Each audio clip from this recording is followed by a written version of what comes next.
This is Heavyweight Hustle, Calvin Tankman. Tune in to True Hill Heat Podcast. You won't be disappointed.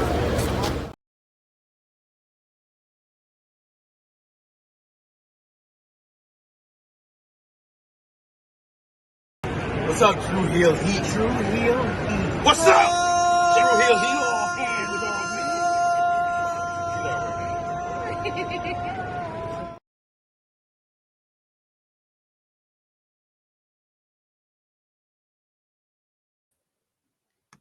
Hello. It is me, your True Hill Phenom, SP3. We are back once again for an NJPW roundtable review. This time, we are going to be reviewing Collision Weekend with NJPW Capital Collision on Saturday, April 15th, and NJPW Collision in Philadelphia from Sunday, April 16th. If we're talking about New Japan Pro Wrestling, you know who is with me, the man, the master of ceremonies for the past, present, and future of New Japan Pro Wrestling, J-News Japan himself. J-News, how you doing? Oh, man. Good morning, good afternoon, and good evening, ladies and gentlemen. It's a bright and early Wednesday morning somewhere here in New York City. And I'd like to say that Collision Weekend was eventful, to say the least. We got some new champions. We've got some dope matches, and we have an unexpected turn that I did not see coming. SP3, sir, we've got to talk about this. Let's get this underway. A lot went down from Collision Weekend as New Japan Pro Wrestling returned to the United States for two huge shows. We want to thank everyone who is joining us for the premiere, or if you're joining us on demand, we appreciate you for watching our NJPW coverage or NJPW content here on the True Hill Heat YouTube channel. Show your appreciation back. Drop the thumbs up on this video. Share this video with all your wrestling fans, friends, and family on all your favorite social media platforms. If you are new to the True Hill Heat YouTube channel, hit that subscribe button, hit the bell to stay notified for all the great content here. And of course, if you're watching us on demand, sound off in the live chat. We want to hear from all of you. What did you think about NJPW Collision Weekend? Of course, if you're watching us on demand, let us know in the comments down below. What's your match of the night, MVP, LVP, out of 10? What did you give the shows? Thumbs up, thumbs down, thumbs in the middle for Capital Collision and Collision in Philadelphia. Let us know in the comments and in the live chat. Now, we're going to start off with NJPW, New Japan Pro Wrestling's Capital Collision 2 or Capital Collision 2023 from Washington, D.C. on the pre-show. They had a pre-show matchup, tag team action, previewing one of the big major matchups later in the show, as it was the TMDK boys of Bad Dude Tito and Hysterical Shane Hayes going up against the West Coast Wrestling Crew, Jarrell Nelson and Royce Isaac. This was a good little opening matchup here with the crowd getting into things between these two tag teams. In the end, though, it was TMDK standing tall as Bad Dude Tito and Shane Hayes getting the victory. This time with actually our boy, Bad Dude Tito, getting the pinfall, hitting the F5 on, I believe, Royce Isaacs for the 1-2-3, getting the job done for TMDK to get the victory here. Nice little matchup to get things going on the pre-show. I gave it 2.5 stars. Any comment on this with TMDK getting the win? And this is ahead of Shane Hayes teaming up with Mikey Nichols to face the Aussie Open tag team at Wrestling Dontaku coming up in just a few weeks. I would say that this came out exactly the way that I wanted it to come out. Team Filthy loses, and that Bad Dude Tito gets the pin. That man doesn't get enough love, and he should get some love. And this right here shows you that Bad Dude Tito, he's coming. He's coming. But anyways, yeah, Team Filthy always deserves to lose every damn match, man. Forget that. 2.5 stars is great. Fantastic. Your team filthy rhetoric and Hate. hatred is Sure. well established and unnecessary. Let's talk about the opening match on the main card from Capital Collision. You had a 10-man tag team matchup. You had the Jet Setters, Kevin Knight and Kushida, Gabriel Kidd, a Speedball, Mike Bailey in a New Japan Pro Wrestling ring, and teaming up with Volador Jr. to face Team Rocky Romero as Chaos's Chuck Taylor, Leo Rush, and Rocky Romero team up with Clark Connors and the DKC. If Volador Jr. team won this matchup, he would get another shot at the CMLL welterweight championship. And I thought this match was a bunch of fun, just action going on throughout. The spot of the matchup was the Jet Setters hitting their Doomsday drop kick, but this time Kushida had DKC on his shoulders on the apron. Paula Stars are down on the floor, and Kevin Knight clears all three ropes, gets the drop kick on DKC, and DKC flips onto the pile on the outside. Great little moment in this matchup. The action breaks down where it leads to Rocky being in there with Volador Jr., and Volador Jr. gets the job done. He hits his Volador backbreaker on Rocky Romero, getting the 1-2-3 to give his team the victory and get another shot at the CMLL welterweight championship. But post match is what a lot of people were talking about, because I found it very interesting that we heard a rumor before the show, and this was the first hint of who it would be, because after the match you could see that Clark Connors was visibly upset and disappointed by this loss, and he attacks his good friend the DKC on the outside, running him into the steel post. He gives him a spear in the ring and then mounts him with strikes, lays out his fellow LA Dojo homeboy DKC, and Clark Connors turns heel at the end here. Any comments on this opening 10-man tag? I actually really like this one. This was a nice little sequel to what we saw at Battle in the Valley. I gave this 3.5 stars. What did you think? What did you think about the matchup, but most importantly, the post match with Clark Connors turning heel? I think what we saw here, I figured that this was going to be the way that it went, just because Volador Jr. and Rocky they've really been kicking it into gear over in CMLL with their feud. Being that Rocky's still currently champ, still something that is truly just like unbelievable to me that he's champion over there. But I'm assuming Volador Jr. is probably going to win that belt back sometime soon. So they're continuing the beef there. So that translated well. The spot that you talked about, man, that was all over the internets, man. When stuff goes viral, it goes viral in the wrestling world. So big ups to the DKC, the Jet, and Kushida for putting that down for the whole entire team. Man, this post match, man, I didn't see this coming, man. I didn't see this coming. It always begs the question always with the Bullet Club, who are they going to try to grab, right? Who are they going to try to corrupt? Yeah, exactly. And then when I saw Clark Connors, like when he beat down the DKC post match, I said to myself, nah, this ain't it. They're just turning him heel. Like this isn't gonna be some brewing here. But the DKC's always looking up at the lights, bro. So I can understand Clark Connors' frustration at the end of the day. So. And the dude, he's got great energy about him, right? He's got a good presence about him. So I think that him being spotlighted in a way, for at least the guys from the LA Dojo and New Japan Strong, I think is a good thing.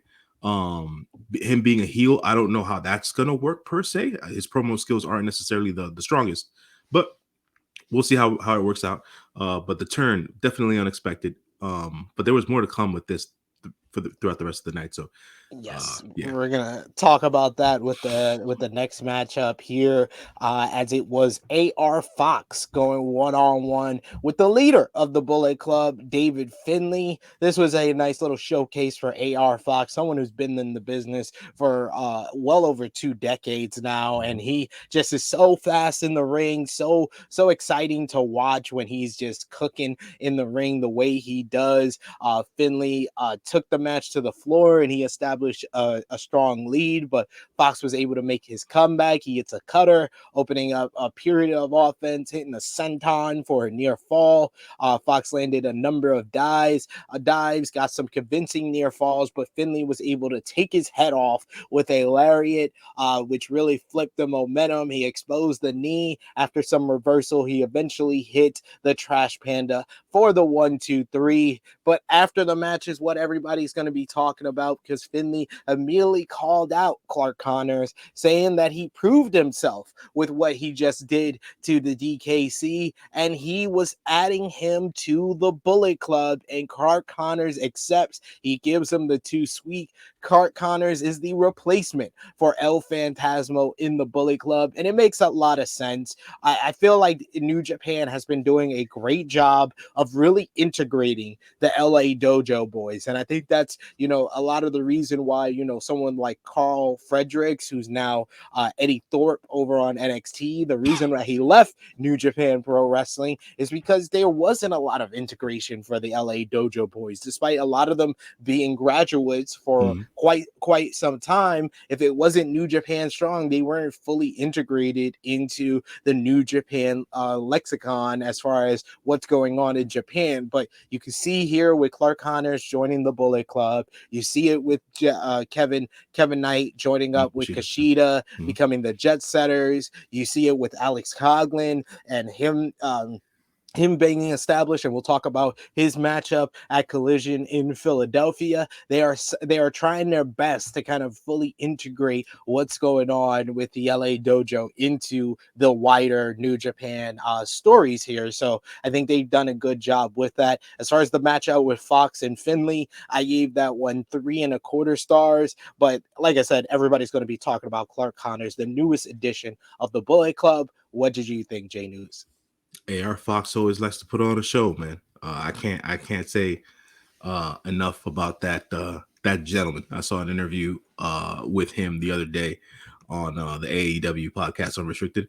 I wasn't even aware he had his hands on so many people, training so many people in the industry or whatever. So big ups to AR Fox. And the first time I got put onto him was Lucha Underground, and dude did some crazy stuff in Lucha Underground. So big ups to AR Fox. David Finley, still not my cup of tea as the Bullet Club leader, man. It's not working for me, man. I don't know why it's not working, but it's just not.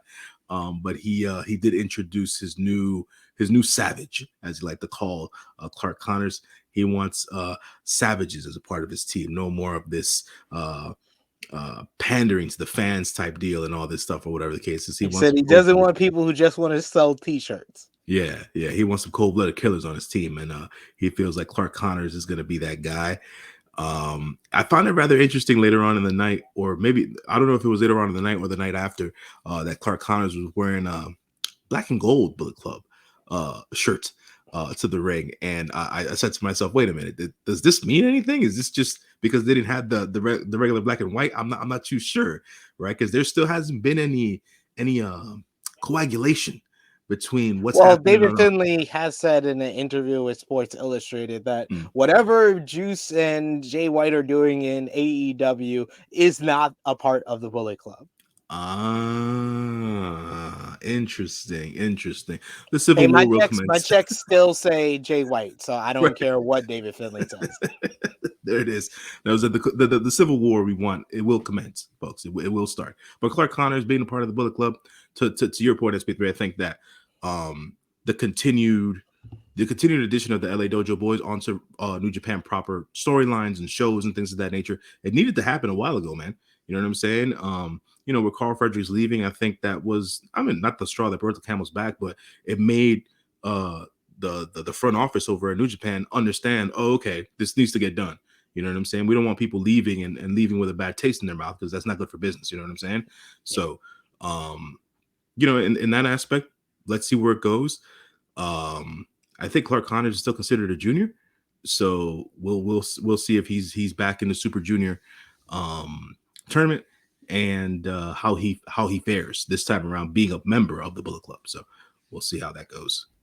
I expect him to be a nice little bully junior now that he's a savage in the David Finley Bullet Club era. Right. But next up was, in my opinion, one of the best matches on these two nights, and probably the best matchup of Tom Lawler's career, as the New Japan Pro Wrestling World Television Championship up for grabs. Zack Sabre Jr. defending against Tom Lawler, and what we got was a scrap and a technical wrestling clinic in both ways. The match opened with a scramble on the mat. ZSJ led the exchange, but Lawler held his own, of course. One standing, the two started trading strikes, with Lawler winning out. And this was more akin to what I thought we would get when it was Zack Sabre Jr. versus Ishii. Ishii turned the expectations on his head by doing more of the techers, but this was more of Zack trying to lead the striker into a false sense of security, trying to ask for the strikes and then getting laid out on his ass. Zack eventually takes it back to the mat on the floor. They do a nice little heel hook exchange where they start trading slaps with each other. Tom Lawler gets a series of some good near falls with a penalty kick, as well as a head kick to the head. ZSJ struggles for holds while Lawler lands some bombs while standing and being slightly outclassed while grappling. Lawler's heavy offense while standing nearly won him the match on multiple occasions. And as soon as you always hear the 10-minute calls in these TV title matches, the intensity picks up, the sense of urgency picks up, and we got that again in this one. Lawler trying to put things away, going for his knee strike to the back of the head, but Zack Sabre Jr. is able to pull things out. He gets a rolling pin into the seatbelt pin that he now wants it to be called "Wake Me Up Before You Go Go" for the 1, 2, 3. This match ending just short of 13 minutes. Zack Sabre Jr. once again successfully defending the New Japan Pro Wrestling World Television Championship in another fantastic matchup. I would say the Ishii match is my favorite of Zack's reign so far, with this being his 5th defense, but I would put this as a very close second. I gave this match 4.25 stars. This was tremendous from both men here. Any comment on Zack Sabre Jr. successfully defending and Tom Lawler proving you wrong with a fantastic match on this show? Listen, man. Listen. Tom Lawler proved no one wrong. He lost. Proved you wrong. He lost. He proved you wrong. He lost. God damn it. But anyways, look, man. The reality of the situation is that Tom Lawler is a talented grappler and striker. Right? He's not necessarily some schmo that came off the street. Right. So for him to put on this particular match against the ace techer himself, Zack Sabre Jr., was nothing less than what I would have expected from Tom Lawler the day he entered a New Japan ring. And it's been a couple of years. God damn it. It's been a couple of years. Where has this been, Tom Lawler? Where has this been? Anyways. Hey, he had a great match with Fred Rosser. What are we talking about here? Come on. Fred Rosser, man. Listen, He's had a great match with Fred Rosser. He had a great matchup with John Moxley in Defy Wrestling. This is just, I would say, one of his best. One of his best. You out here talking about Defy. I don't tap into Defy like that, but it is what it is. At this point, ZSJ is making this belt. He's making the belt. That's what it is. At the end of the day, he's just making the belt. And at this point, their World Television Championship has some serious prestige to it. I don't know how many defenses he's going to get. I feel like it's going to be one of those things where he gets like a numerous amount of defenses, and that's going to be like a record that people are going to have to reach by the time he loses the belt or whatever. Just because he defended it so much and he won so many matches within that 15-minute time limit constraint. And he's always finding new ways to win every match, man. Wake up before you go, man. George Michael will be proud. He would definitely be proud. Absolutely. I think that this was another spectacular performance by Zack Sabre Jr., proving himself to be one of the best wrestlers in the world and one of the best wrestlers for sure of 2023 so far. Now let's talk about the next matchup on the card, which I felt was back-to-back banger guarantee, as you had Tomohiro Ishii going one-on-one with El Desperado, a rematch from the New Japan Cup back in 2020. And these two men went at it full metal. This was hard hitting. It was explosive at times. Ishii opened up by chopping Desperado into the ground. Desperado fought back into the matchup by targeting Ishii's leg, and he had a sound strategy, and there was good psychology. And of course, when it's Ishii, it's great selling from him always. After more shots from Ishii, the two fought to a standstill after trading bombs in the middle of the ring.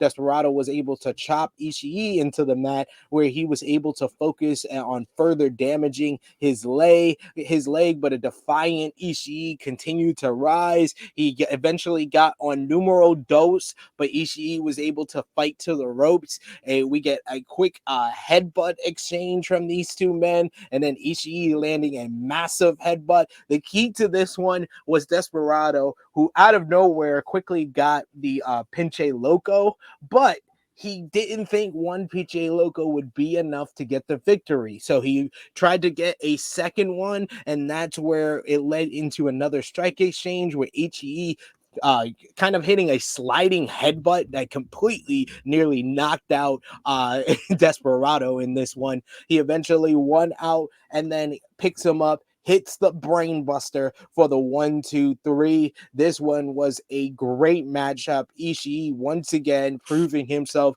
to be one of the most underrated wrestlers in the entire world, and El Desperado going hold for hold, strike for strike with one of the hardest hitters in the business today. I gave this match 4 stars.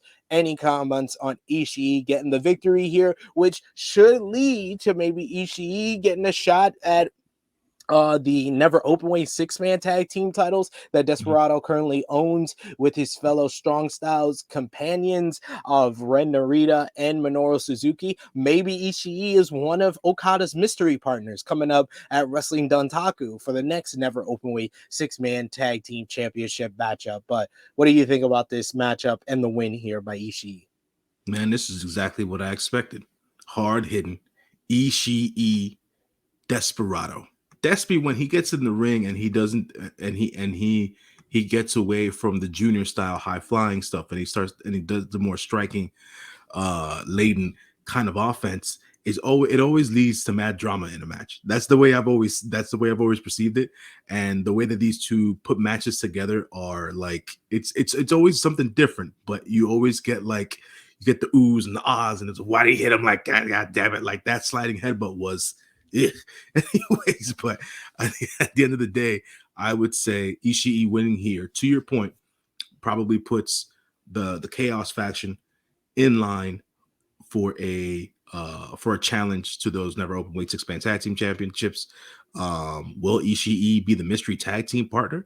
And for Wrestling Dontaku, I don't know. I feel like that might be somebody else randomly. I'm not too sure. But I think it's gonna be Hiroshi Tanahashi and Tomohiro Ishii, which I think would be a great 6-man tag team title match against Narita, Desperado, and Minoru Suzuki.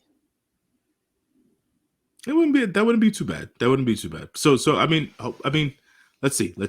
I don't know. For whatever reason, I feel like being that it's a surprise, I feel like they have people coming in or whatever for those slots. But you know, you might be completely right. So, you never know. I think they would hype it up more if it was supposed to be like surprise people coming in, but we shall see. Next, we had what was supposed to be a grudge match between the Bullet Club Gold's Juice Robinson versus Fred Rosser. Heading into this matchup, Fred Rosser has been saying a lot of personal things about Juice, saying that he's gonna invite his wife, the beautiful Toni Storm, to the show. We see the front row seat reserved for Toni Storm in the front row, and Fred Rosser comes out first, and he is attacked from behind. He is jumped by Juice Robinson. He drops him with a power driver on the ramp, a suplex on the floor. The referee tries to scold Robinson only to get a forearm for his troubles. Once Robinson brought the action into the ring, he grabs the Tony Storm labeled chair, which he used to beat the holy hell out of Roster, unloading with chair shot after chair shot. A brutal assault from Juice Robinson here, ending with Juice reaching in his pocket, pulling out a handful of quarters and blasting him with the left hand from God. And this marked the end of the beatdown. After destroying Rosser, Robinson gets on the microphone and he tells Rosser to keep my wife's name out of your fucking mouth. Yes, Juice Robinson just became Will Smith. And I said this on Twitter, and I will say this here. This might have been the best presentation of Juice Robinson I have ever seen. He comes off sometimes with his promo work, especially on AEW, like a Wish.com version of Macho Man Randy Savage. But this right here was him fully embracing the character of heel Macho Man, which was crazed, jealous husband. He came off like a crazed, jealous husband who was upset that someone had his wife's name in their fucking mouth, and he laid him out for it. Let me tell you something, man. It's taken some time to make Juice Robinson interesting, and this is making Juice Robinson interesting. Who would have thought it was going to be versus Fred Rosser? Which is interesting within itself, because I would have never really thought Fred to go to stoop that low. You know what I'm saying? And call out Tony Storm and her name and offer her a front row seat, the reserve side, and the whole night. I was like, where is this going? I was like, why is this so personal all of a sudden? And yeah, man, no contest here. Juice laid out Fred Rosser and stuff, man. An epic beatdown. The fistful of coins. that right there, folks. It's like, so you old know, school. I loved it. It's old school. It's very so old school. And he laid him out with the left hand of God. And a part of me feels like Tony will get involved at some point, right? Not necessarily like right now. I don't know how far they're going to take this. I don't know if Fred's ever. I don't even know if Fred's going to come to AEW. You know what I'm saying? Who knows? At the end of the day, it might be something interesting for Juice to do. At the end of the day, but I don't know where this goes. I honestly don't know where this goes. But it's fun. It's fun as hell to watch at the end of the day. So, big ups to Juice and Fred for doing what what they did here, and giving us an angle at the show. Yes, something to follow up from on following shows here in the U.S. for New Japan Strong. But next up, we had tag team action as just 5 guys represented by the IWGP World Heavyweight Champion Sanada and Yoshinobu Kanemaru versus Los Ingobernables de Japon's IWGP Junior Heavyweight Champion Hiromu Takahashi and the leader Tetsuya Naito. This one was a nice little tag team matchup, furthering the feud between Sanada and Hiromu. And I love the story of this matchup because, Naito, he's always just very nonchalant on everything. And even when a member of his group, Los Ingobernables de Japón, leaves the group, he's still very nonchalant. Whereas Hiromu Takahashi always feels wrong. He feels personally wrong by these people leaving the group. Thus why each time someone has left the group and won the top prize in New Japan Pro Wrestling, he is the first challenger because he feels betrayed by them. And I love that he was just going after Sanada at every turn, brawling with him when he wasn't even the legal man. This led to a lot of exchanges between the two men, brawling with each other. Naito would get into the ring, pulling off some offense on both Kanemaru and Sanada, combination Cabron. But it was really, the focus was Hiromu and Sanada, and then turned to Hiromu and Nobu by the finish of this matchup.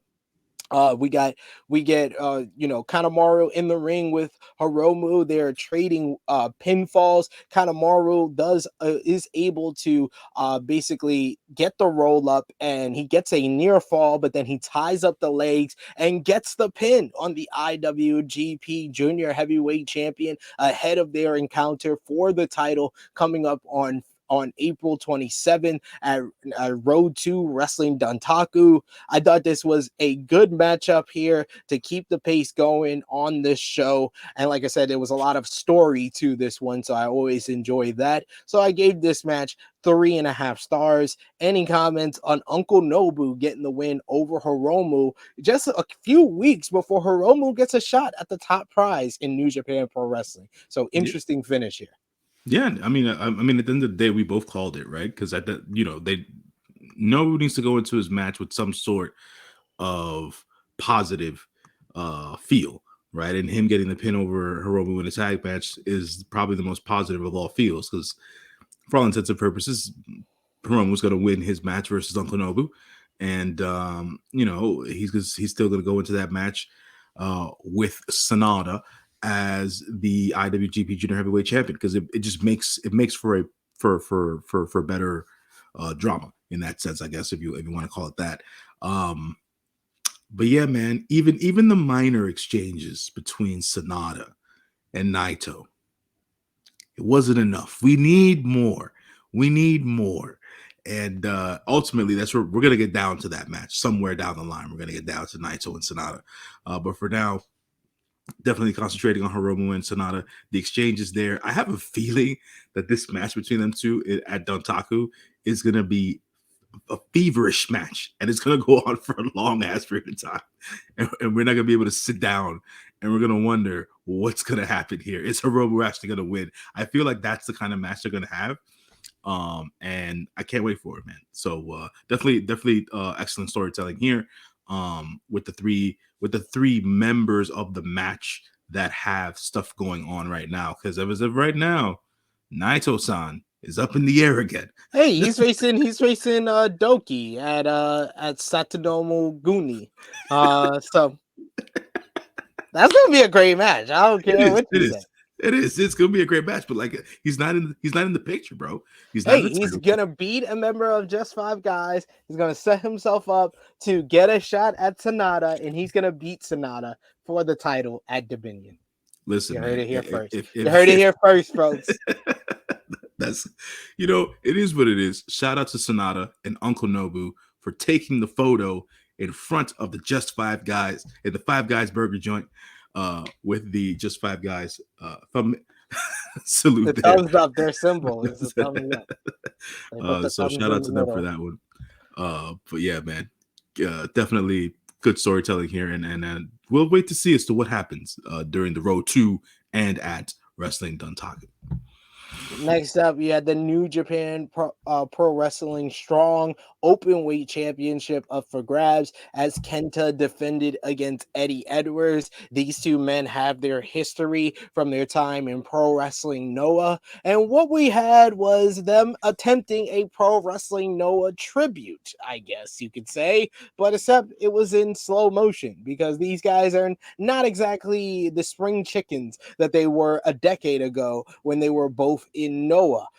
We got Kenta trading strikes with Edwards, trade some hard palm strikes, some hard chops throughout. Eventually, it was Kenta pulling Kenta tricks, basically. As the referee got knocked down, a referee bump. It was Eddie Edwards who tried to use the NJPW Strong Openweight Championship after Kenta brought the title in play, but Kenta is able to hit a low blow, followed by hitting him with the title, and then followed up with the GTS for the victory here. This match went 18 minutes, 42 seconds. And it felt like 30 minutes and 42 seconds because, like I said, this was a Noah tribute, but in slow motion, unfortunately. After the matchup, Hikuleo got on the Tron, and he sent a video message saying that he wants a shot at the NJPW Strong Openweight Championship coming up at Wrestling Dontaku, with Kenta simply answering, I accept. So it is on for Duntaku. What do you think about the challenge from Hikuleo? What do you think about Kenta successfully defending here for the match? I gave it 2.5 stars. You know, sometimes some things are good on paper. And then when you see it in reality, it just doesn't work out. And this was one of those times. This was one of those times. I, for one, I don't have any hatred towards Eddie Edwards. I don't know his work very well, and when I have seen his You don't work, like Edward Edwards? And when I have seen his work, it's never necessarily been impressive, right? So at the He end was of the day, impressive a decade ago. wasn't he part of a tag team at one point? Yeah, the American Wolves. The American Wolves. They were a great tag team, right? They They were. were a great tag team. Yeah, tag team wrestlers who are a great tag team. Sometimes when they go singles, it doesn't necessarily go great for them. Hey, he's had great matches on his own as well. So That's fine. That's fine. I'm talking about this match. I'm talking about this match. And this match wasn't great at all. Like you said, they're not spring chickens, right? This isn't Noah 10 years ago, 10, 13, 15 years ago. This ain't Noah back then. We are definitely getting a lesser version of Kenta now as part of Bullet Club. In certain matches, not all matches, in certain matches. And this one was one of those matches. This match went on too long. Like I said, Eddie Edwards, not my favorite guy. And this is not one that you want to write home about. So Hikuleo, Kenta, bring it on. You know what I'm saying? Let's see what the young gun can do. And I'm sure Kenta will win his match somehow, some way. But we'll see what the big young gun can do, and we'll go from there. But with the continuing the trend of the challenges on the Tron, that is the year of 2023 right now for New Japan. So no we'll see matter what if it's Japan or the US, you get the challenges on the Tron, y'all. exactly. And next, we had the main event of Capital Collision for the NJPW Strong Openweight Tag Team Championships. The Motor City Machine Guns, Chris Sabin and Alex Shelley, defending against the Dream Team of Hiroshi Tanahashi and Kazuka Okada versus the former champions Aussie Open, Kyle Fletcher and Mark Davis. And this match was pretty much what we all expected. We expected a great matchup with 6 great wrestlers going at it in this one, and I love the different exchanges, whether it was the Machine Guns going at it with Aussie Open, continuing that rivalry, whether it was the Dream Team of Tanahashi and Okada getting into things, doing their signature offense, and Okada just felt like a superstar among the other stars on this show. He got a superstar reaction from the crowd, and he just has that swagger, that aura to him. And Tanahashi, to a lesser extent, now that he's a little bit older, has that as well. They looked for the victory early on, hitting the elbow drop, followed by high fly flow on Mark Davis, but the Aussie Open was able to break this one up. They also looked for a victory, the Dream Team, with double submissions on Aussie Open with the money clip and the Texas Cloverleaf, but the Motor City Machine Guns were able to break that up. This match got taken to another level when once again, Kyle Fletcher, he tried it. He tried it again. We get Machine Guns and Aussie Open, landing dives to the outside, ending with Kyle Fletcher going for the moonsault, the same moonsault that he hit at Sakura Genesis and hit his head on the guardrail. This time he didn't hit his head on the guardrail. No, he landed ribs first on the metal barricade, and I was just like, oh my god, this man must have broken ribs. Back in the ring, Sabin was able to fight through Aussie Open control, leading to Made in Detroit for a very convincing near fall that got broken up, but Aussie Open were able to hit their big time offense. First, the big tombstone on Alex Shelley, followed by the pop-up power driver on Chris Sabin. They take out Okada and Tanahashi when they get on the apron, and then hit the meet in the middle clotheslines to Sabin, followed by Coriolis for the 1, 2, 3, Aussie Open are two-time NJPW Strong Openweight Tag Team Champions and are now Aussie two belts open, as they are now the owners of the IWGP Tag Team Championships and the NJPW Strong Tag Team titles. This was a excellent three-way matchup. It highlighted everybody very well. Nobody looked, lesser than. Everybody got their spotlight in different ways. After the matchup, Okada and Tanahashi made their presence known and felt with a stare down with Aussie Open, maybe previewing a potential IWGP Tag Team Championship matchup down the line. And Aussie Open got to close the night out with their closing promo. Fletcher acknowledged the fans in Washington, D.C. who were chanting FTR. He says, for the rim jobs. And he announces that they were going to assemble the best tag team title belt collection of all time. This is Aussie Open, and they ruled the world. Another banger for Aussie Open here. I gave this 4.25 stars. Just an excellent bout. What did you think about Aussie Open becoming Aussie two belts open? I think that Aussie Open is going the route of FTR in 2021, 2022. They're going to collect all the gold. They're going to collect all the gold. They're going to go to ROH next. Eventually, somewhere down the road, they're going to win those tag team championships. If they get a chance, if it comes down to it, and we get to, God damn it, and we get to Forbidden Door, and it's them versus FTR. I can't put it past Tony Khan to not stick it to the fans, but like just do something different. And Aussie Open wins those AEW Tag Team Championships just for a little bit, not for too long. And just have them have all that gold and then prove to the world that they are the best tag team in the world as of right now. And really reassuring that tag team wrestling is here to stay and people should be looking for it to be in the main event scene and folks just admiring it because for the longest time tag team wrestling wasn't necessarily at the top of the card, and for the last couple of years it has been due to acts like Aussie Open and FTR and the Young Bucks, Lucha the Young Bros. Bucks. I would even Bishamon, man. Bishamon's been yeah. they did a great job, like you said, the Lucha Bros and stuff like that. So all these different acts that have been able. Can't forget the Briscoes. Oh man, can't forget the Briscoes. They did it a full maybe 2 decades ago. Back in when I was first going to Ring of Honor show in 2007, them and El Generico and Kevin Steen and Ring of Honor really put tag team wrestling in the main event scene for the first time in quite some time at that point. El Generico, he was a masked wrestler, wasn't he? Yeah, I think he's like raising orphans in Mexico, and he trained that guy Sami Zayn in WWE. I heard about that. And, what are you gonna do? He hasn't been around for a while, but yeah, man. Look, we both predicted this. Aussie Open winning these belts. Aussie two belt open at this point. We'll see as to where this takes them. I'm not sure about Okada Tana for the belts.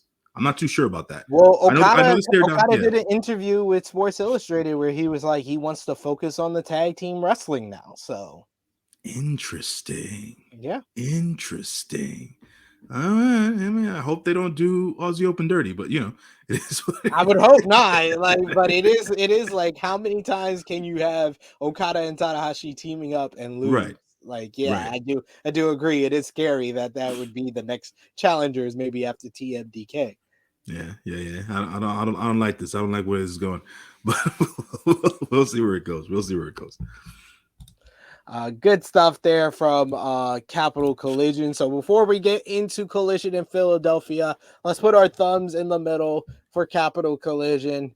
Thumbs up, thumbs down, thumbs in the middle. In 3, 2, 1. Thumbs up across the board for Capital Collision. Out of 10 for Capital Collision, I'm actually going to go an 8 out of 10. I thought this was top to bottom one of the New Japan's more complete shows as far as in the U.S. There was nothing on this show that I would call offensively bad. I would call, Kenta and Eddie Edwards probably below expectations, but I wouldn't call it a bad matchup. It was passable for what it was. It just went a little bit too long. And yeah, I thought top to bottom, this was a very good show in Washington, D.C. from New Japan. So 8 out of 10. 8 out of 10 works for me, man. That works for me as well.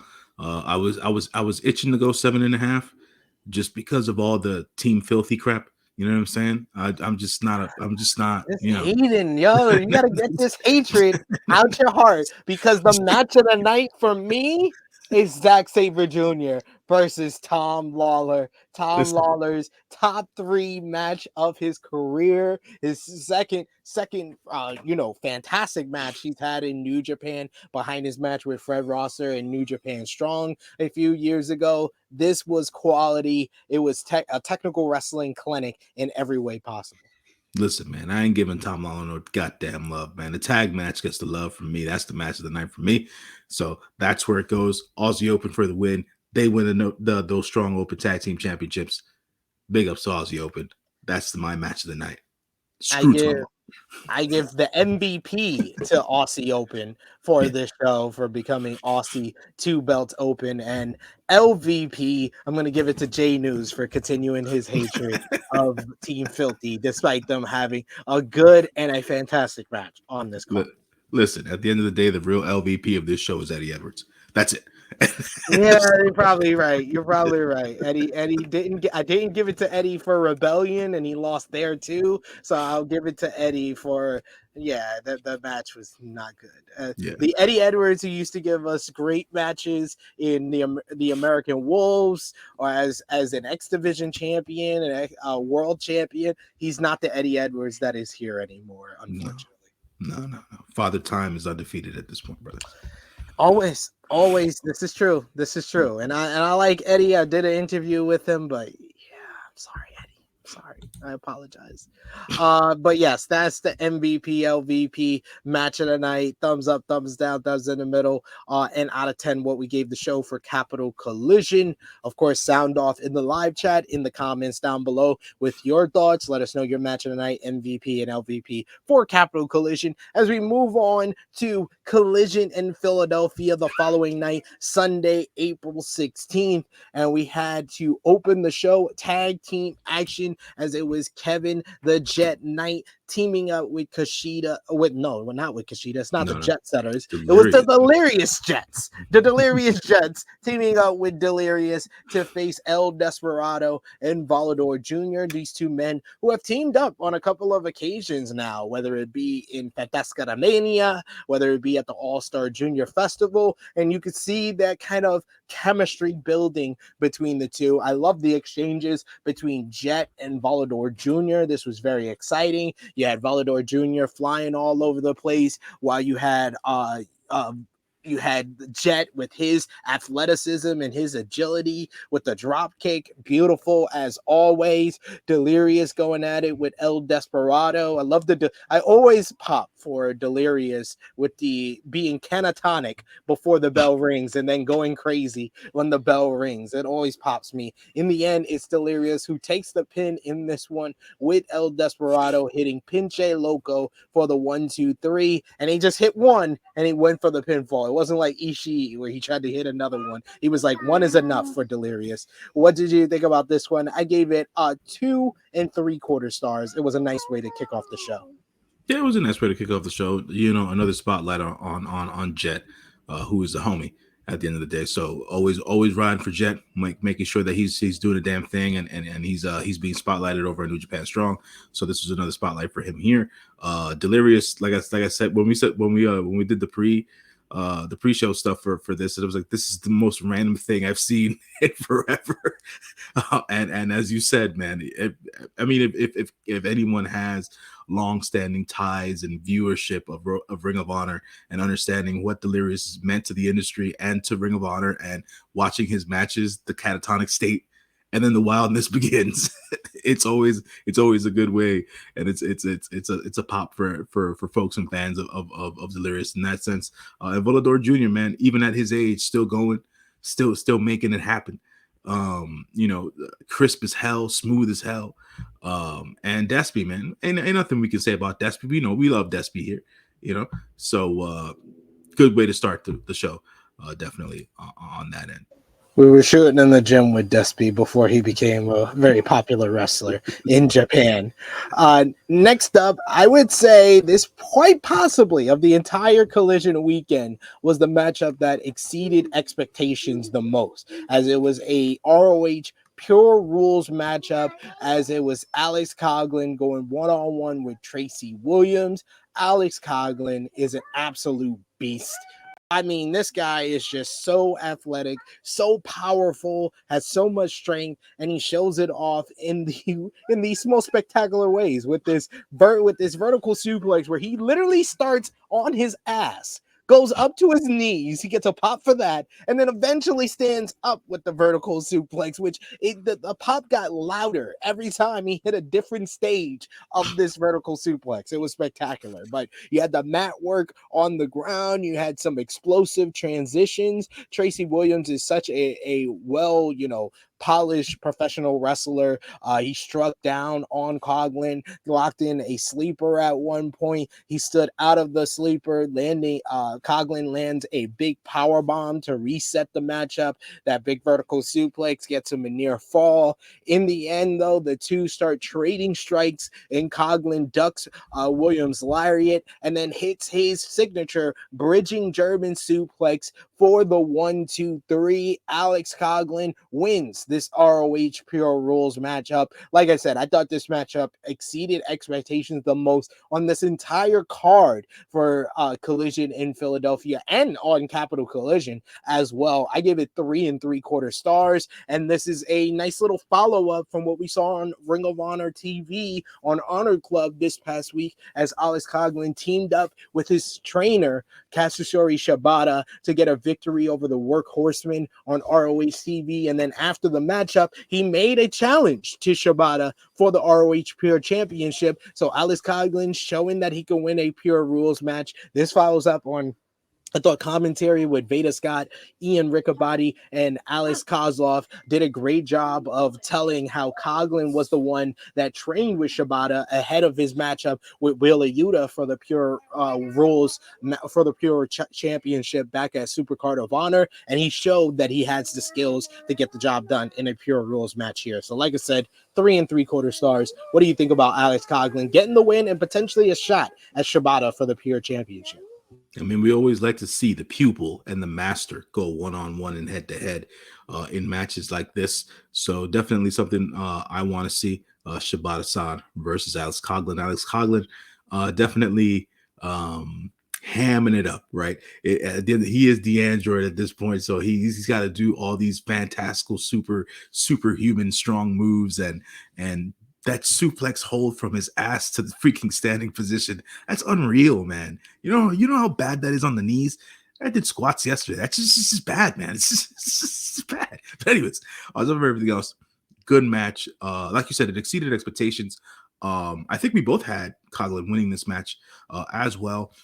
Shouts to the hot sauce, Tracy Williams, for doing the damn thing and making him look like a freaking $1,000,000. Because only professional wrestlers can do that.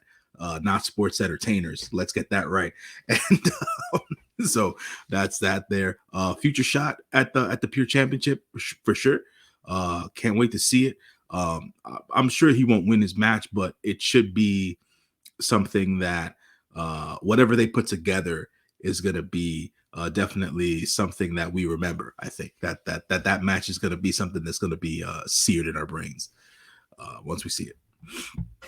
Yes, I think that's going to be a very good matchup for the Pure Championship. Next up, we had the newest member of the Bullet Club, Clark Connors, coming out with David Finlay. And before the matchup, David Finlay cut a promo where he berated ELP and hyped up Connors.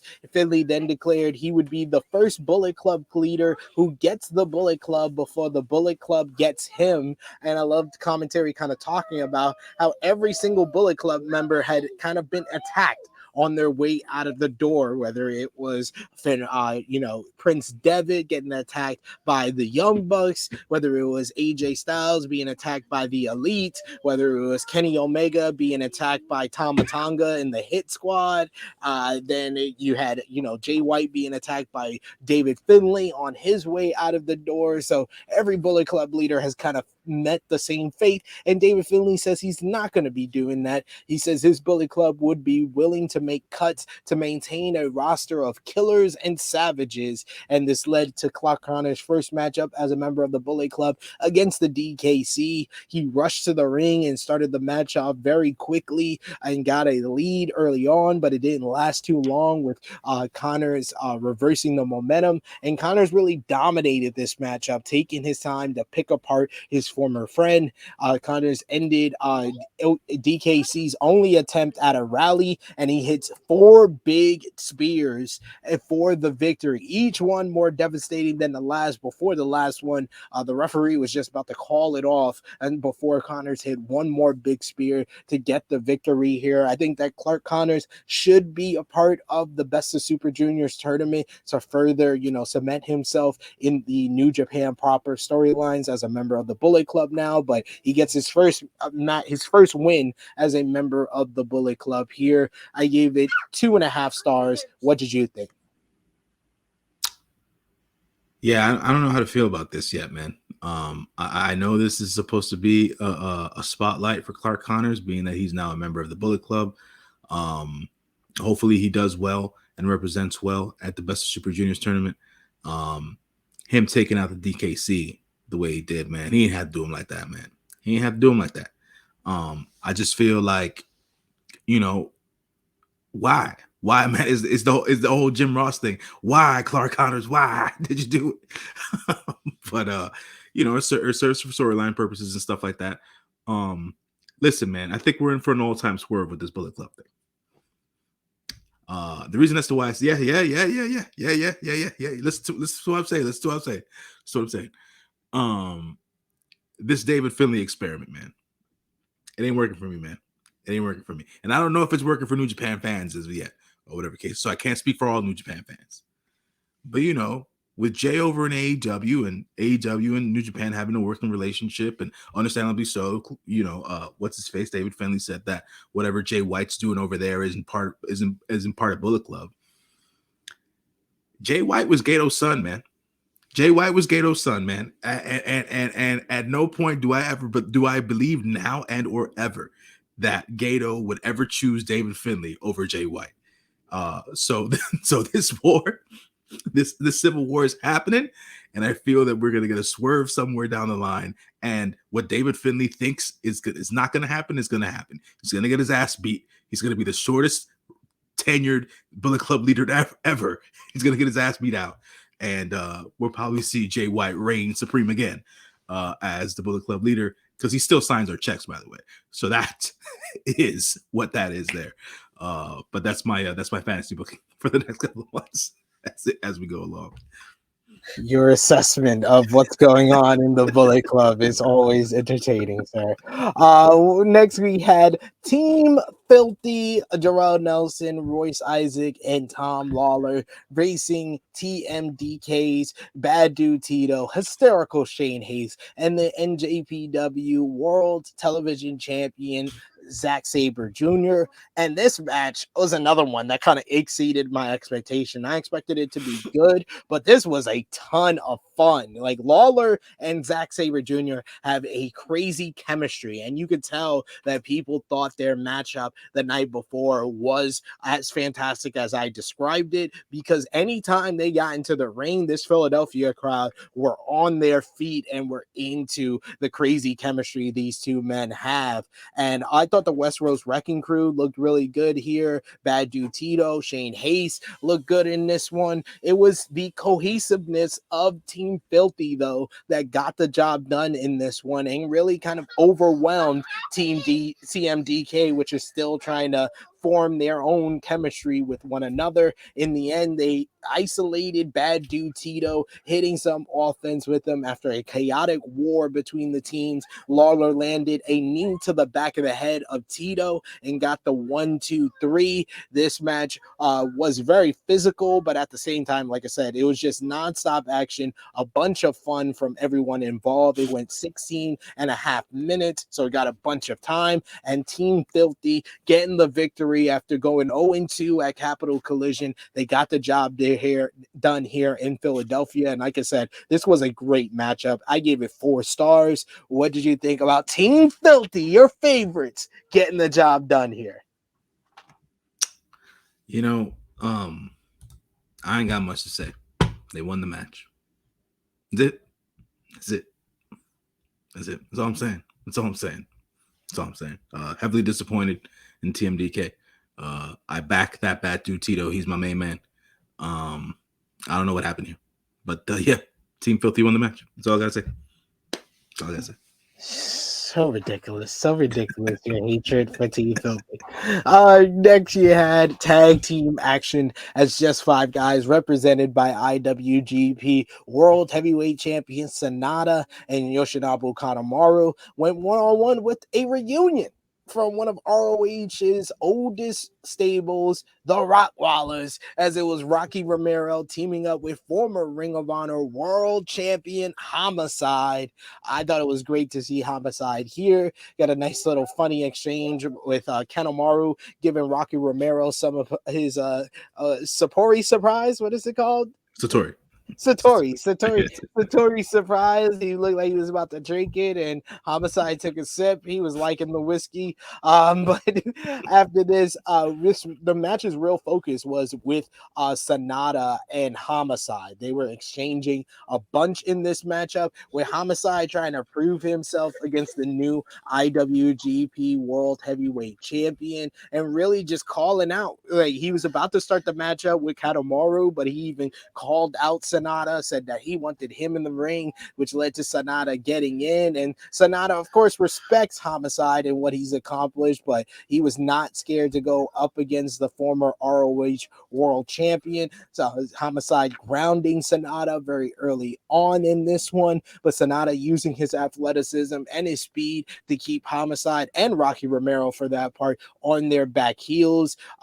In the end, though, it was Sonata, after an exchange with Homicide in the ring. He got the Okana roll for the 1-2-3. This was another good matchup on this card here. This went just under 14 and a half minutes. I thought it was a good one here. 3 stars for this one. What do you think about just 5 guys going 2-0 in the US? And they were very popular here in Philadelphia. Not so much in Washington, D.C. Of course, you know, LIJ is the more popular and established stable. So Washington, D.C., the fans were definitely in favor of LIJ over just 5 guys. But in Philadelphia, against Homicide, who's like an East Coast legend for us in the East Coast, whether it be in New York, Philadelphia, or any of the surrounding states, just 5 guys were very popular. You even had fans doing the just 5 guys in the intro to their song. So very popular in here in Philadelphia.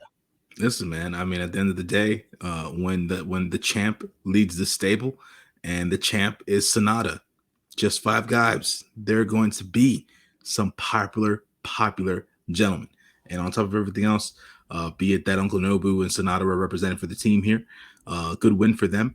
I was surprised as hell that Rocky's tag team partner was Homicide, to be honest, man. I wasn't expecting that. So it threw me for a loop. Anytime I see Homicide, it's like, yeah, we about to get some violence, man. That's all I ever think about every time we see Homicide. So definitely a dope match here. And the challenge and the exchange between Homicide and Sonata was very interesting, to say the least, because if they have any more NJPW strong shows, and if Sonata does come over to the States, maybe that'll be a one-on-one match that we get later on in the months to come. So hopefully something like that gets put together there. But yeah, man, good win. Just 5 guys. Sonata on top. We're still on the top of the mountain, baby. We're still on the top of the mountain. That's what's about. J-News is like, I got the bad taste of Team Filthy winning out of my mouth after seeing Sonata won. Next, we had the first championship bout on this card for the AEW International Championship. Orange Cassidy making his debut in a New Japan Pro Wrestling ring against former Young Lion Gabriel Kidd. And I thought this was another very good matchup on this card. Early on, you had Kidd rushing Cassidy, trying to get an early lead, but Cassidy was able to hold them off, try to get the hands in the pocket where Gabriel Kidd stopped him. Cassidy landed a dive that forced Kidd to slow down, much to his favor.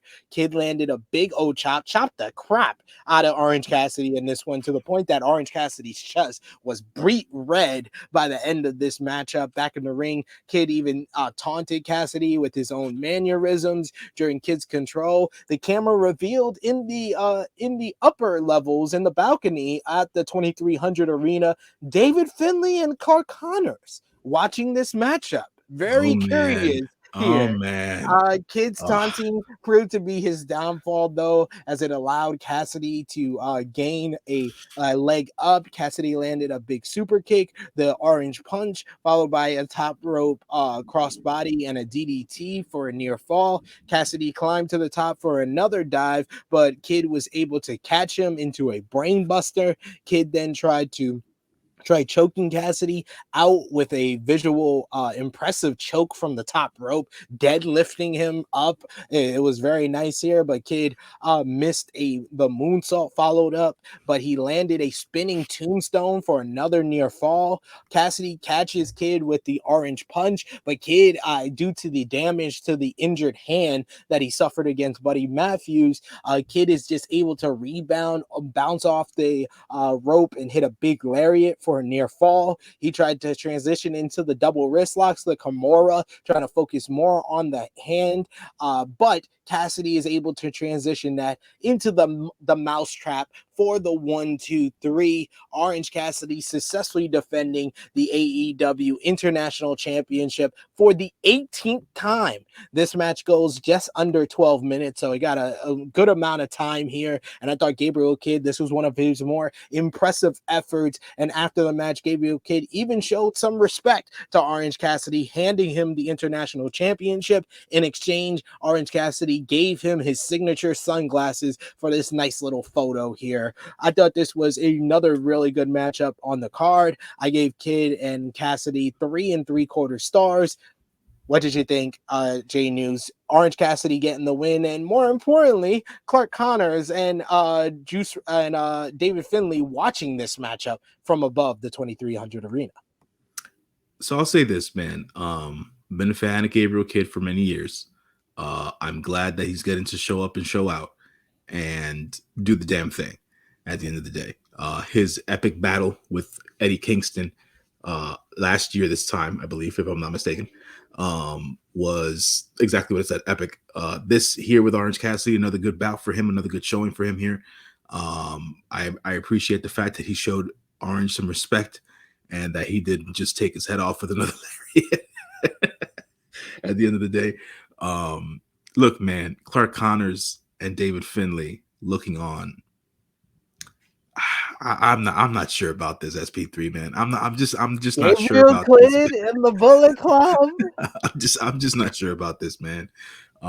It seems, and hey, listen, guys, this is not a racial thing. This is just storyline telling stuff here. I feel like David Finley's trying to get the Bullet Club to be a team full of gaijins here. So, I don't know. Didn't it kind of start as that? Yeah, it did. He's trying to bring it back to its original form. Yeah. So, we'll see. I mean, the LA Dojo guys being a part of the Bullet Club like I said, it spotlights them in that particular perspective. We'll see as to what happens with Gabriel Kidd in the future. I don't know, man. I don't know. That's all, guys. I don't know about this. But we'll see where it goes. Next, you had some more tag team action as Los Ingonables de Japón, represented by the IWGP heavyweight champion, junior heavyweight champion Hiromu Takahashi, and its leader Tetsuya Naito faces the Bullet Club's strong openweight champion Kenta and Chase Owens. This was a decent enough matchup here. It got some time in this one, going 12 and a half minutes. Kenta landing some hard kicks on Naito and Hiromu throughout this one. Chase Owens hitting his signature offense. In the end, though, it was the teamwork of Naito and Hiromu who gave them the victory after a nice little combination from the two men, got them a near fall. Naito hits a tornado DDT. He follows up with Destino for the 1-2-3. LIJ getting the victory on this night against the Bullet Club. But after the match was the more notable point of this one, as Rocky Romero came down to the ring. Naito was teasing that they were going to go at it, going to fight with each other, but instead Rocky asked Hiromu if he remembered about his request at All-Star Junior Festival in March and wanting to bring it to the US, and introduced a video package which revealed that the All-Star Junior Festival 2 will be this year, 2023. It will be on Saturday, August 19th in Philadelphia at the 2300 Arena. All-Star Junior Festival making its U.S. debut, and it's going to be a huge weekend in Philadelphia, because not only that, it was then announced at Rebellion for Impact Wrestling that the Multiverse United 2 show will happen this year as well, the following night in Philadelphia on Sunday, August 20th. So Impact and New Japan Pro Wrestling will go at it again, Multiverse United, but the night before that, juniors from all over, maybe a lot of American promotions, maybe Impact Wrestling, AEW, maybe even promotions from Mexico like CMLL will be involved in this one. But very interesting, the double shot that they're doing in August in Philadelphia. What do you think about the All-Star Junior Festival 2 happening so soon after the first one in Japan? And what did you think about the matchup? The matchup itself, I gave it 2 3/4 stars. LIJ getting the victory made sense here. Yeah, I mean, there wasn't any doubt in my mind that we were going to see Naito get the win here. So from a match perspective, I'm with you here. 2.5 stars. Not really much to do in this particular match, but the Super Junior, the Junior All Star show coming in August is a dope idea. Hope to see our junior brethren here in the U.S. join the show. Maybe some Ace Austin, maybe some Chris Bay, maybe some Blake Christian, maybe some Alex Zane. You know what I'm saying? Some Darby Allin. Maybe some Darby, baby. Yeah. I like to see that. Hey, I'll give Commander. Orange Cassidy. I don't know if people know this. Orange Cassidy weighs less than Hiromu Takahashi, so Orange Cassidy should count as a junior heavyweight as well. I would say, and yeah, but if he's still international champion, they probably won't book him. But like I was just saying, Commander might be in this particular show, doing his crazy shit. At the end of the day. Well, no, he's AAA. He's AAA. Oh, he is AAA. Damn, that ain't happening. Shit, fuck that. Happening. All right, nah. I would love to see Batingo get involved in this, but yeah, that I forgot. Happening. I thought for whatever reason, I thought Commander was actually AEW proper. I forgot that he was AAA. That he was a AAA competitor. Oh well, I mean, hey, maybe we'll get some Volador Jr. We might get some Soberano Jr. You know what I'm saying? So you know, give me some Mystico. Give me Mystico. Maybe. Hey, he was great in Fantastica Mania. He was. Ain't gonna lie, he was great. So good stuff. I'm excited for the All-Star Junior Festival 2 in the U.S. That should be a bunch of fun. But we have the semi-main event and main event for Collision in Philadelphia to go. The semi-main event was the IWGP United States Heavyweight Title #1 Contendership Tournament. A lot of words there. First round matchup, as it was Fred Rosser going one-on-one with Lance Archer before the match even started. We see Fred Rosser come out all taped up from the brutal attack from Juice Robinson. Of course, the elephant in the room, Juice Robinson was suspended the night prior due to his attack on Fred Rosser, and he was replaced by Fred Rosser himself. Archer comes out before the matchup and he cuts a promo. He threatens Rosser's life before asking him to make this a Philadelphia street fight. He grabs 2 kendo sticks, one for himself and one for Rosser, and the match kicks off as proper as Rosser accepts, and he starts battering him with the kendo stick. They brawl all over the 2300 arena. It looks like Fred Rosser is finally gonna pull off a comeback. He gets his chicken wing crossface with the STF combination, which is a good submission move, but Juice Robinson shows up while suspended. There will be no repercussions, probably, because he's an AEW talent. He attacks Fred Rosser. Fred Rosser fights back against him, but Juice is able to hit the loaded left hand of God on Rosser, and Archer follows up with a standing lariat, which allows the Murder Hawk Monster to secure the win and move on in the number 1 contenders tournament. After the match, Archer gets on the mic and cuts a promo. He calls out Tony Khan and says that he can't protect his little elite boys. He can't protect Kenny Omega any longer. He said that Omega couldn't beat him without help, but he says that the Good Brothers aren't here like last time when he beat him because they're up north in jail. He then says that Khan couldn't protect Omega for long, and Archer says he'd win the tournament in Osaka at Dominion and dethrone Omega at Forbidden Door 2. So Archer getting on the mic, and I say he's pretty good on the mic. He got some good promos before the match, after the match. As far as the match itself, wasn't very good. I gave it 2 stars. It was actually a lower rating than what I gave Kenta and A. Edwards, surprisingly, because it wasn't much of a match. It was really just Archer beating the crap out of Rosser and Rosser making a few comebacks. That's it.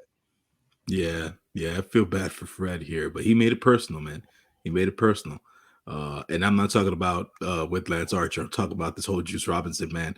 This whole Juice Robinson thing, man. They're gonna carry this on, and Juice is getting a spotlight somewhere.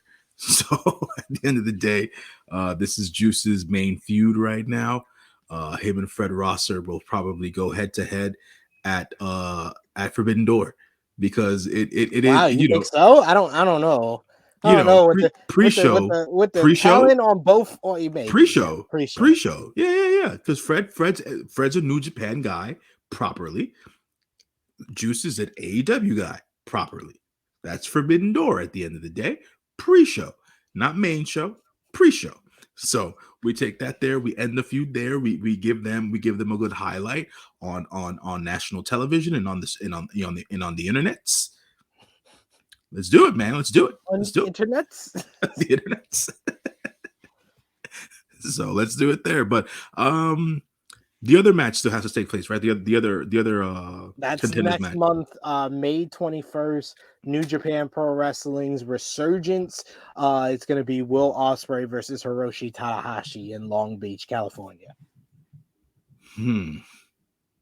Yeah, hopefully Will has been cleared. He's apparently been yes. cleared. He said that he cut like a nice little speech on social media and says that he's still trying to get the range of motion. He doesn't know how long this ride is going to last, but he tells everybody to appreciate it while it lasts. But he even says that due to the injuries and stuff, he's not able to do shooting star presses anymore. So feel bad for him, but I'm hoping he gets a payday before long. Like I know he still has a lot to accomplish in New Japan, but I would love to see him get a Tony Khan paycheck before long.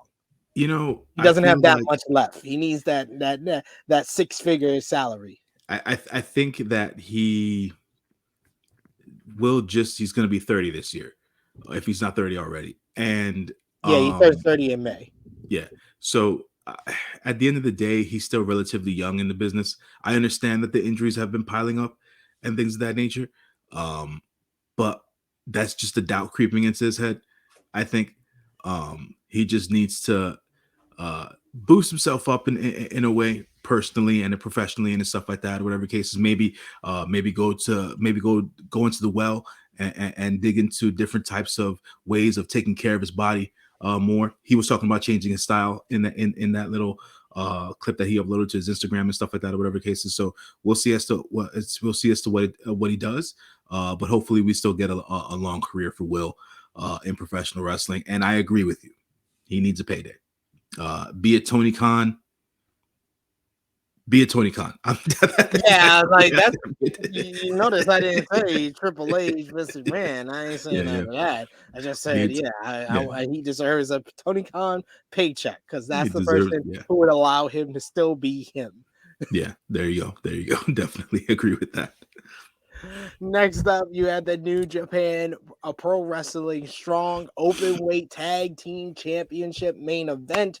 This was originally supposed to be a 6-man tag team matchup, but an injury that Hiroshi Tanahashi suffered in the main event of Capital Collision prevented him from being a part of the show. TJP was also sick. He couldn't show up for the show, so they just decided Aussie Open, one day after winning these New Japan Strong Openweight Tag Team titles, they are going to defend it in the main event against the remaining 2 that they were supposed to face in Lio Rush and Tomohiro Ishii of Chaos. And for a last minute change, my God, I don't think the 6-man tag was going to be this good.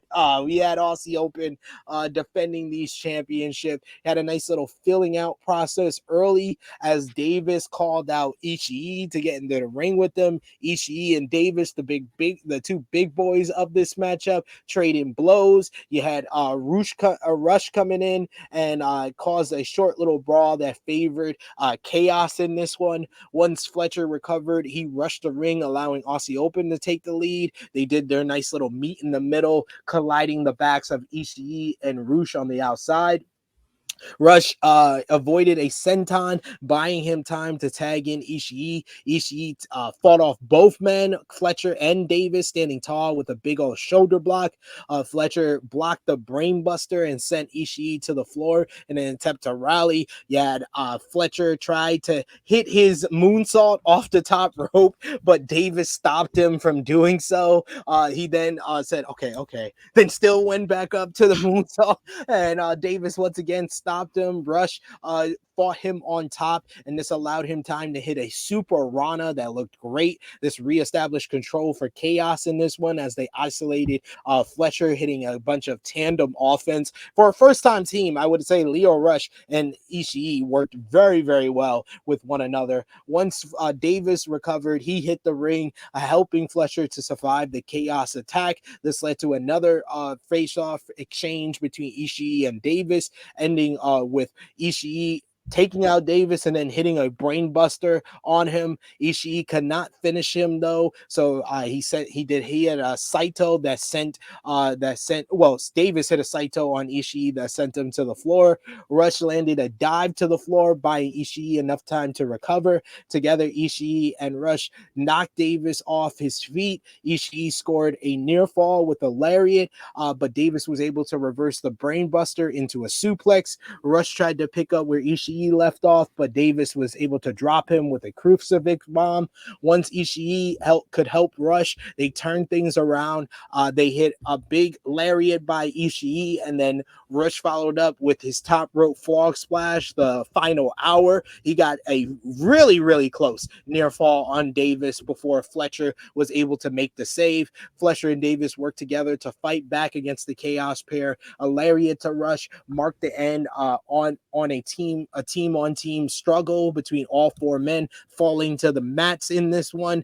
Then we get Aussie Open with their stereo power drivers. First, the tombstone on Ishii by Fletcher, then the pop-up power driver by Davis on Rush. They knocked Ishii to the floor, hit their collider in the middle, clothesline lariats to the back and the front of Leo, and then hit the Coriolis to once again retain the New Japan Pro Wrestling Strong open weight tag team championships. This was an absolutely terrific tag team matchup. Aussie Open have perfected their style, and their tag team matches have just been hitting and hitting, delivering and delivering. Like I said before, when I talked about them winning these titles on Capital Collision, they have really proven themselves to be the best tag team in the world, and they proved it once again in this one.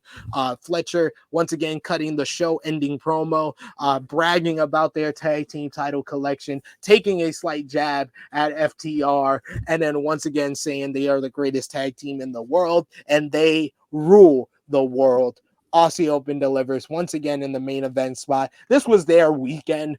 This one match, though, this was better, even better than the three-way at Capital Collision. I give it 4.5 stars. What did you think, J-News? This was a showcase of their greatness at the end of the day. Aussie Open just showing the world, man, that tag team wrestling, it can close out 2 shows in a row, main event 2 shows in a row, and have back-to-back bangers, man. Just back-to-back bangers at the end of the day with random ass tag teams, man. Random ass tag teams. So it works out. Big shout out to Lio Rush and Ishii for the work that they did and doing that on short notice and working as close to as a well-oiled machine as you can get for 2 guys who don't really know each other. So that came out to be 2 professionals doing the damn thing.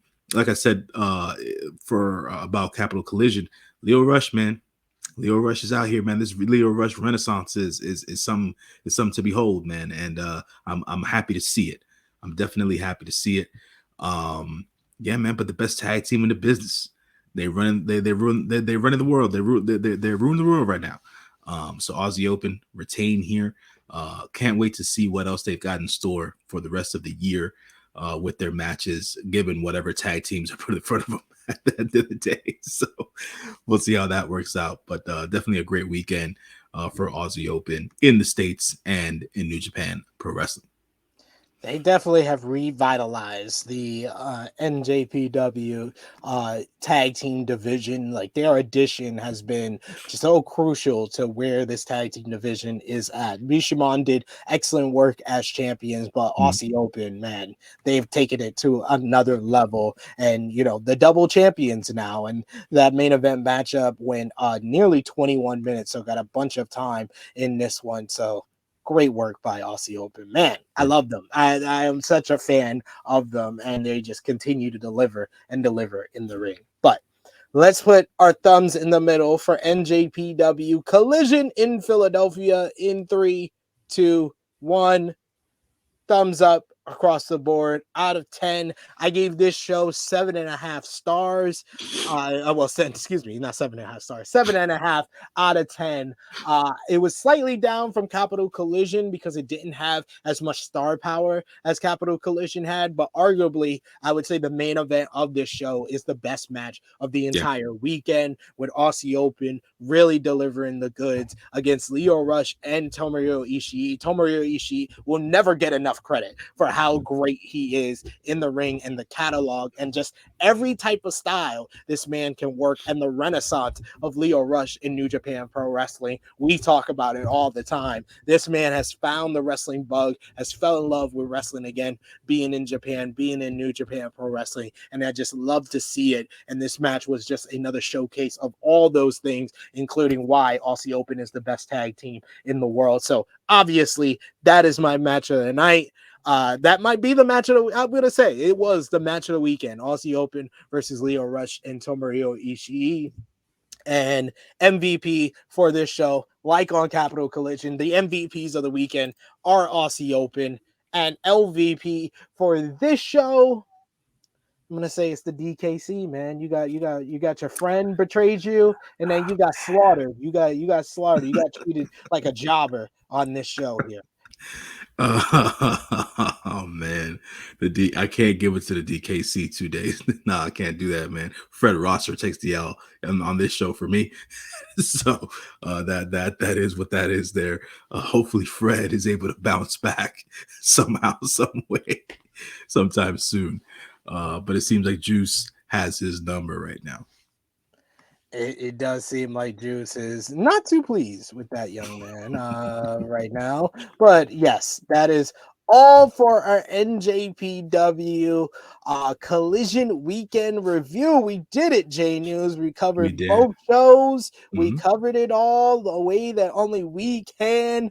That's New right. Japan That's Pro right. Wrestling delivering the goods. And we got a lot more New Japan Pro Wrestling coming up because we're going to have to do a preview for Wrestling Duntaku coming That's up on May 3rd. You also got the Road to Wrestling Duntaku with the big junior heavyweight championship matchup. You have Santanumi Kanui, I don't know how to say it, where you're going to see Naito versus Doki. Loki. I believe you also got Shingo Takagi versus Tai Chi on that show as well. So a lot of big stuff from New Japan Pro Wrestling coming up. So this won't be the last time you see our boy J-News here on the True Hill Heat YouTube channel. But J-News, let the people know where they could follow you on social media. Anything else you got going on, good sir? You can always catch me on the Instagrams _JONJY. I like to commiserate and interact with the folks, so please follow me when you can. I don't post much, but I do comment and interact with the folks there. Always catch me here, right here on the True Heel Heat YouTube channel, doing all this New Japan funness. You can also catch me on True Heel Heat High Heat, the baseball pod for the sports channel. It'll be me, Romeo, Chris G, and the main man Josh talking baseball throughout the season. So you can catch me there as well. And I'm sure me and SP3 will be doing some exclusive Patreon content via the New Japan stuff. So catch us on the Patreon as well, and show us some love there. $3 a month gets you a whole hell of a lot. So do the damn thing. Support the crew. Support us. Support professional wrestling and us talking all that we can talk about it. So thank you always for watching. Leave a thumbs up, as they say. But SP3, take us on now.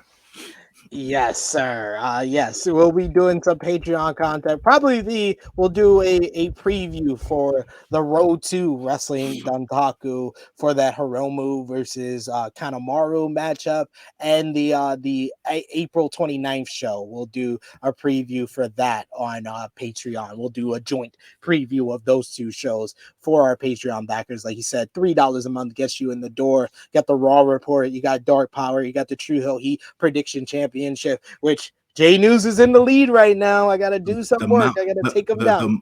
The mountaintop is where I and Sonata are right now. We are at the mountaintop. I'm the two-time champion. I still got to be dethroned. What are we talking about? Listen, brother. I'm only 2 in, and I'm on top, baby. I'm only 2 in, and I'm on top. I am the rookie of the year in this goddamn thing, and I'm on the mountaintop, and I'm not trying to be dethroned. So I'm gonna try to stay on top, baby. So we gonna ride this wave. We gonna ride this wave. Follow me on the Twitter machine at True Hill SP3. Follow the gang, Facebook, Twitter, and Instagram at True Hill Heat. You got plenty of great content to enjoy right here on the True Hill Heat YouTube channel right now. You got my interview with Steve Macklin ahead of his huge win at Impact Rebellion. We talked about his journey in Impact Wrestling, the differences between WWE and Impact Wrestling's locker room, plus much, much more. You can check out myself and Chris G with our Impact Rebellion review from earlier this week, breaking down all the action from Impact Rebellion and the power couple, Steve Macklin and Deanna Purrazzo, walking out with the gold. If you like True Hill Heat Sports with True Hill High Heat, check out True Hill Heat Check with myself and Romeo, giving a preview of the NBA playoffs. We'll be back after the first round with another edition of True Hill Heat Check. And if you like previews for big shows this Friday, I don't know if J-News is joining us. I know he wants to, but we got the preview for Stardom All-Star Grand Queendom coming up this Friday at 11:05 a.m. Eastern Time. We will be live on the True Hill Heat YouTube channel for that one. It will be myself, I don't know, possibly J-News. And we got special guest Scott Edwards of Fightful and 5 Star Network. If you know him, you know that he's a big fan of all Joshi wrestling, including Stardom, and this huge matchup of Mercedes Moné versus Mayu Iwatani is the matchup that he has dreamt of. This is his ultimate dream match for the IWGP Women's title, and he's going to discuss everything and give us some more insight into what's going on in Stardom ahead of their huge show in Yokohama Arena this Sunday, live on pay-per-view. But that is all for our NJPW Collision 2023 weekend review for J-News. It is me, your True Hill Phenom, SP3. We will talk to y'all, and we'll see y'all next time. Later, y'all.